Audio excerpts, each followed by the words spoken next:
Assalamualaikum dan salam sejahtera. Bersua lagi bersama kami dalam liputan khas TVPSS SMK Mat Kilau. Hari ini berlangsungnya Majlis Penutupan Program STEMx 2025 yang bertemakan Igniting Minds, Innovating Futures.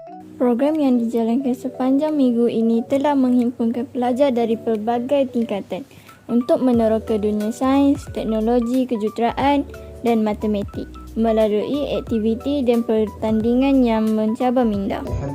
Majlis bermula tepat 12.30 hari dengan bacaan doa dan ucapan wakil pelajar yang penuh semangat.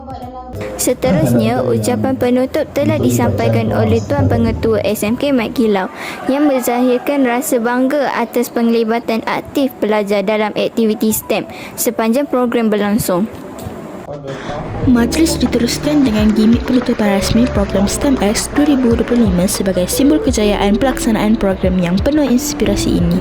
Suasana menjadi lebih meriah apabila Dewan bergema dengan sorakan para pelajar menandakan berakhirnya program yang penuh makna ini. Sekarang, majlis diteruskan dengan penyampaian hadiah kepada para pemenang pertandingan STEMx termasuk cabaran bridge building, rocket target challenge dan robot suka. Kegembiraan jelas terpancar di wajah para pemenang yang telah menunjukkan kreativiti dan semangat inovasi yang tinggi sepanjang pertandingan dijalankan.